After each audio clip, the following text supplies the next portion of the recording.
तो दोस्तों, उड़ने की आशा के आज के एपिसोड की शुरुआत में सचिन बेहद खुश होता है क्योंकि उसकी गाड़ी की आखिरी ईएमआई बची है, जिसके बाद गाड़ी पूरी तरह उसकी हो जाएगी।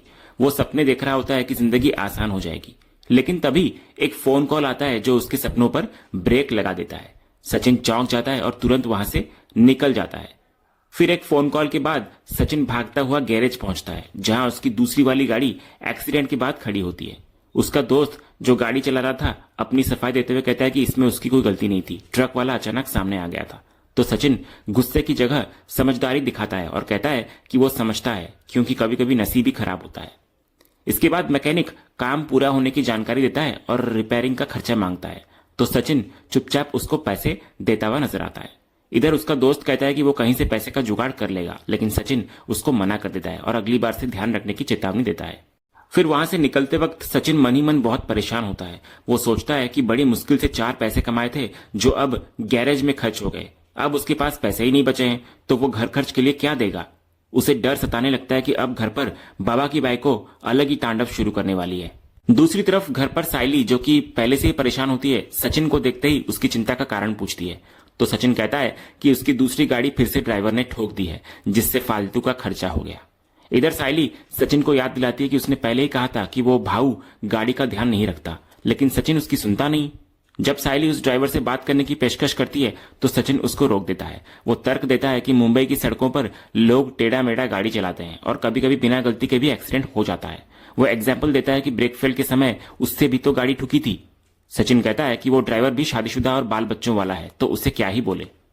इसके बाद सचिन अपनी असली परेशानी बताता हुआ नजर आता है। वो कहता है कि उसे एक्सीडेंट का इतना तनाव नहीं है जितना बाबा की बाइकों का है। वो कहता है कि अभी घर खर्च देने का समय है और जो पैसे उसे देने थे वो तो गैरेज में चले गए। अब उसके पास देने को कुछ नहीं है। सचिन को डर होता है कि पिछली बार की तरह रेणुका फिर से फालतू का गुस्सा और बकवास करेगी, जो वो दोबारा सुनने की हिम्मत नहीं रखता। फिर सचिन की परेशानी देखकर साइली अपनी वाली परेशानी बताने ही वाली होती है, लेकिन रुक जाती है। वो मन ही मन सोचती है कि अगर उसने अपने नुकसान के बारे में बता दिया तो सचिन और ज्यादा टेंशन में आ जाएगा। तभी सचिन साइली को पूछता है कि क्या हुआ, लेकिन साइली बात को टाल देती है। इसके बाद साइली अंदर से 10,000 रुपए लेकर आती है और सचिन को देती है। वो कहती है कि ये पैसे उसने हुंडी में डालने के लिए रखे थे, लेकिन अब सचिन ये पैसे काकू को दे दे, वरना वे उसे खामखा सुनाएंगी। तो सचिन पैसे लेने से मना कर देता है और कहता है कि वो खुद कुछ न कुछ जुगाड़ कर लेगा, साइली ये पैसे अपने पास ही रखे। लेकिन साइली सचिन को प्यार से समझाती है कि उनके बीच तेरा मेरा कब से हो गया। वो कहती है कि ये हमारे पैसे हैं। इतना कहकर जबरदस्ती सचिन के हाथ में पैसे थमा देती है, जिससे दोनों के बीच का प्यार और समझदारी साफ झलकती हुई नजर आती है। अगले सीन में तेजस की दुकान पर सन्नाटा होता है। वो रोशनी से शिकायत करता है कि उनके बिजनेस की हालत रोशनी के बनाए खाने की तरह ही फीकी हो गई है। तो रोशनी तंज कसती है कि अब प्रॉफिट बनाने के लिए उसे अपना दिमाग लगाना पड़ेगा, क्योंकि तेजस का दिमाग तो किसी काम का नहीं है।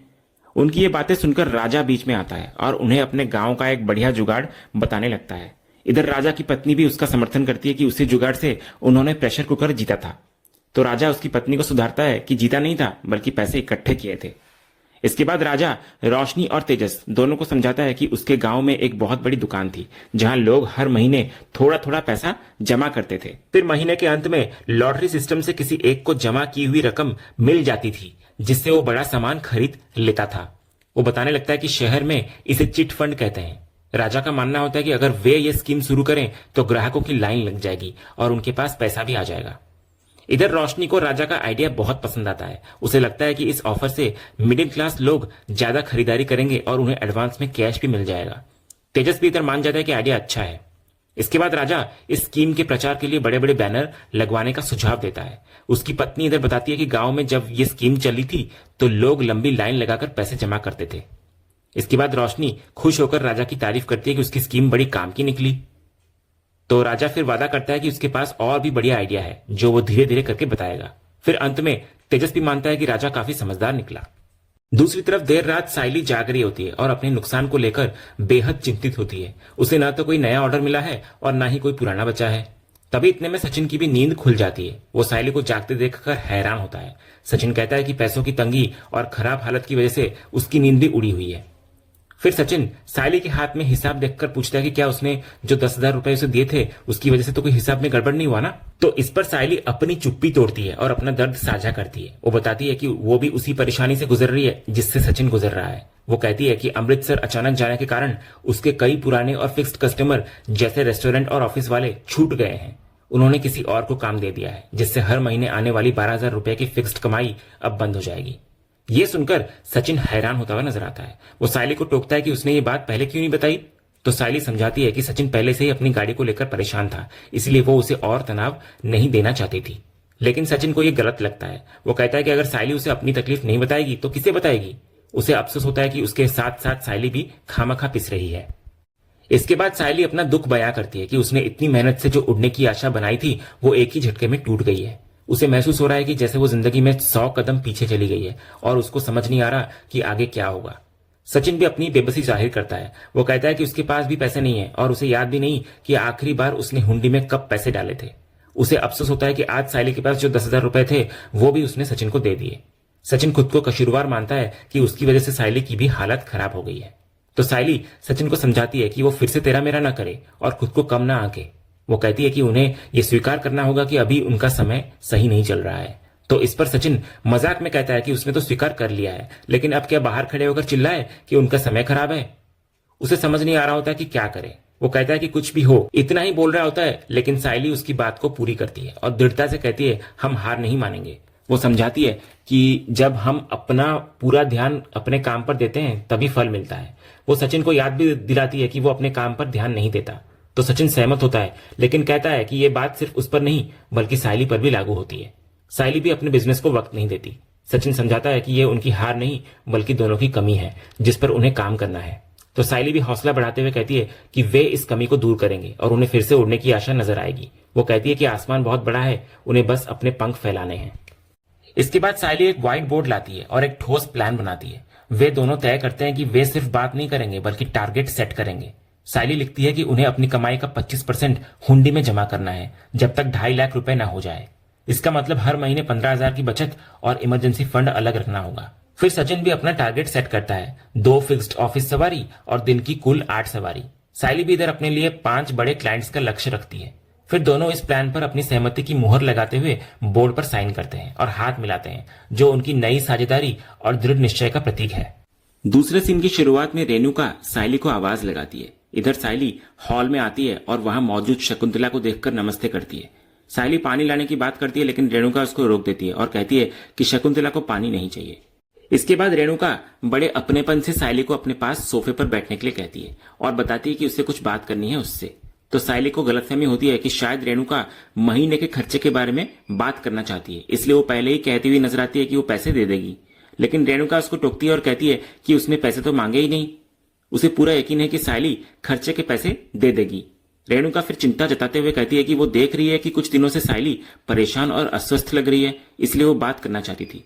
फिर बातों बातों में जब रेणुका सायली को प्यार से बेटा कहकर संबोधित करती है तो सायली को बहुत हैरानी होती है। वो मन ही मन सोचती है कि काकू उसे बेटा बोल रही है, आखिर उन्हें हो क्या गया है। तभी घर के बाकी मेंबर्स भी वहां आ जाते हैं। इधर रेणुका सायली से प्यार से उसकी परेशानी पूछ रही होती है। ये नजारा देखकर तेजस और रोशनी भी हैरान होते हुए नजर आते हैं। तेजस को लगता है कि आज आई सायली की क्लास लेने वाली है, लेकिन रोशनी कहती है कि काकू का मूड गुस्से वाला नहीं लग रहा।